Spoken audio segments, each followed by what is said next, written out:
Chapter 10 Santa Who? My father signed up for 10 Chinese cooking lessons. He bought a wok, which is a big round pot, and 4 cookbooks. Most nights he would sit in front of the fire reading. When you finish writing your book, maybe you can open a Chinese restaurant, I suggested. I don't want to open a restaurant, Dad said, thumbing through the A to Z of Chinese cookery. I just mentioned that because Jimmy Fargo's father used to be an actor and now he's a painter, so I thought maybe you were going from advertising to writing to cooking. No, Dad answered, cooking will be a hobby for me, not a profession. Oh, I said. Then I added, I like to know what's going on, and sometimes you forget to tell me. Nothing's going on, Dad said. He flipped through a couple of pages, then turned to Mom. What do you think about making this for tomorrow night? Stir-fried chicken with green onions, mushrooms, water chestnuts, and a touch of ginger. Sounds good to me, Mom said. Cocoa and animal crackers sound good to me, Fudge said. He'd been very quiet tonight, stretched out on the floor with a pad of paper and a fat green crayon. Everyone else for animal crackers and cocoa? Mom asked, getting out of her favorite chair and yawning. Me, I called. Make it unanimous, Dad said. What's unanimous? Fudge asked. It's when everyone agrees, I explained. Everyone agrees, Fudge repeated. That's nice. I like when everyone agrees. What are you so busy drawing? I asked. I'm not drawing, I'm writing. What are you writing? A letter to Santa. Isn't it a little early? I asked, since we're still eating leftover turkey from Thanksgiving. Never too early, Fudge said. Where'd you hear that? I asked. From Grandma, he said. I thought so. That makes it a man miss, Fudge said. Hey, Dad, I said. I wish you'd think twice before you use big words in front of him. Now he's messing up another one. Messing, Fudge babbled. It must be pretty hard to write a letter when you can't even write, I said to him, chuckling. I can write. Since when? Since I was born. Very funny. Just because you never see me write doesn't mean that I can't, right, Dad? Good reasoning, Fudge, Dad said. Let me see that letter, I said, suddenly, wondering if the kid really did know how to write. Maybe he is some kind of genius and my parents don't want me to find out because I'm just a regular kid. I thought. Maybe they already know that he's going to skip first and second grades. Worse yet, maybe he's going to skip all of elementary and wind up in seventh grade next year with me. Worse than that, maybe he's going to be one of those kids who goes off to college at 12. There'll be stories about him in all the news magazines, and people will say to me, Hatcher? That sounds familiar. You aren't by chance related to that child genius Fudge Hatcher, are you? And I'll have to admit, yeah, he's my little brother. And they'll scratch their heads and say, wow, too bad some of that didn't rub off on you. Then they'll laugh and walk away. I reached over and grabbed Fudge's letter. I looked it over carefully. It's just scribbling, I said, feeling relieved. It is not, Fudge said. Santa's never going to be able to read this, I told him. He'll read the important part. There's only one word that makes sense, I said. Bike. That's the important part, Fudge told me, grabbing back his letter. I'll help you write a real letter, I said. This is a real letter. I'll help you write one to go along with this one, just in case Santa has trouble understanding what you want. I could see Fudge thinking over my offer. When he's thinking hard, he scrunches up his lips and looks like a monkey. Okay, he said, and he passed me the green crayon and a fresh piece of paper. I'll tell you what to say. He stood over me and began to dictate. Dear Santa, please bring me a two-wheeler bicycle. It should be red, just like Pita's. Come on, I said, be original. Ask for a blue bike or a yellow one.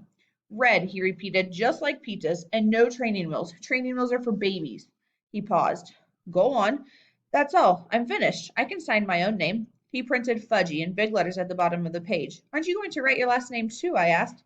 No. Suppose Santa gets mixed up. He won't. How do you know? There aren't that many kids named Fudge, but just in case, I'll put a letter H after my name. That way he'll be sure. Mom came back from the kitchen carrying a tray, and we all spread out on the floor and had a cocoa and cookies. I'll mail your letter tomorrow, Dad said, told Fudge. Do you know Santa's address? Fudge asked. Yes, Dad said. What is it? I can't remember, but I'll have it in my file, Dad said, and he and Mom smiled at each other.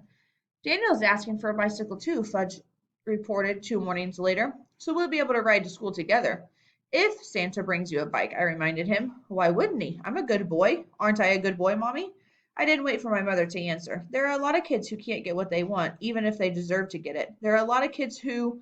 Why can't they get what they want? Fudge asked. Because toys and bicycles cost money, I said. So Santa doesn't have to pay. That's not exactly how it works, I said, gulping down my milk. Then how does it work? Ask Mom or Dad, they'll tell you. I gathered my books and zipped up my jacket. How does it work? Fudge asked. Hurry up, Fudgy, Mom said, avoiding his question, or you'll be late for school. When I got home that afternoon, I cornered my mother. I don't think it's a good idea for you to let him go on believing in Santa. He thinks you can get whatever you want by just asking. He doesn't know about about people who can't afford to buy presents.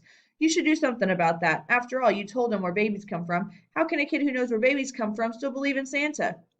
I don't see what one thing has to do with the other, Mom said, but I do agree that sooner or later he'll have to learn that Santa is just an idea.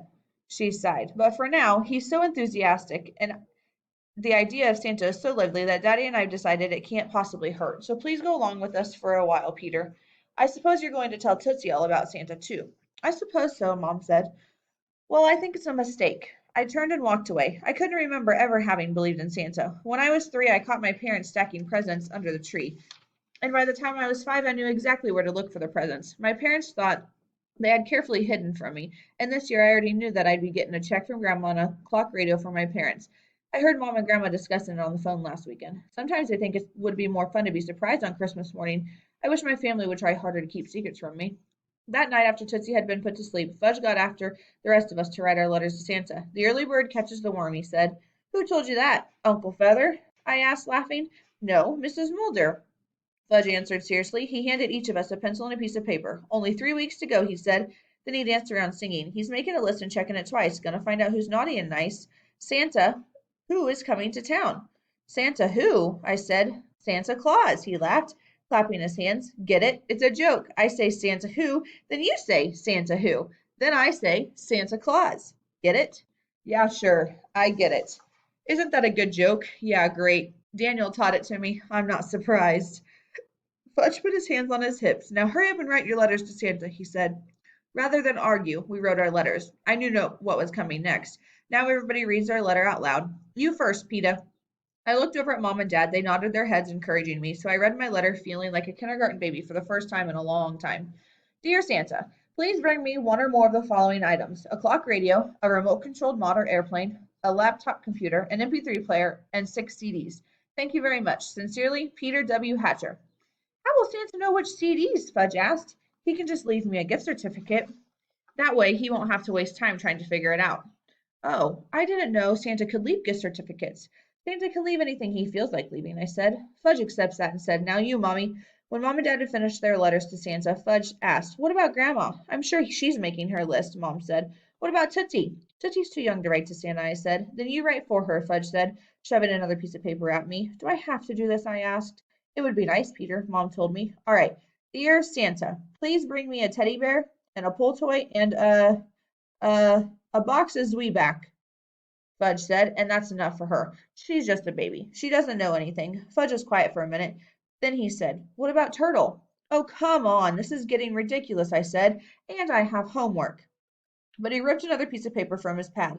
Dear Santa, I wrote, please bring me a rubber ball, some dog biscuits, and a new collar. Yours truly, Turtle Hatcher. I folded the letter, handed it to Fudge, and said, I'm not going to write one for Uncle Feather. Fudge laughed.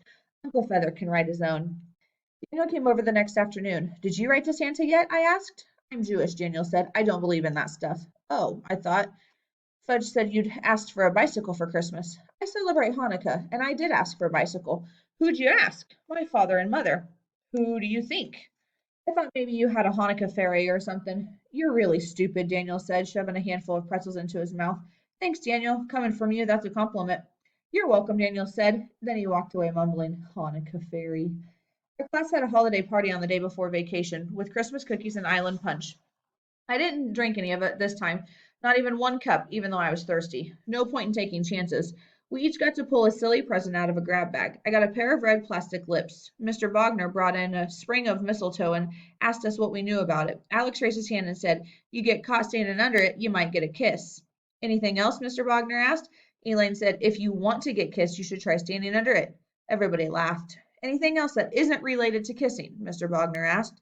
No one answered. Well, then, I think you should know that mistletoe is a plant which grows as a parasite in the trunks of trees. Birds eat the shiny white fruits called berries, but these berries are poisonous to man. Early European peoples used mistletoe as a ceremonial plant.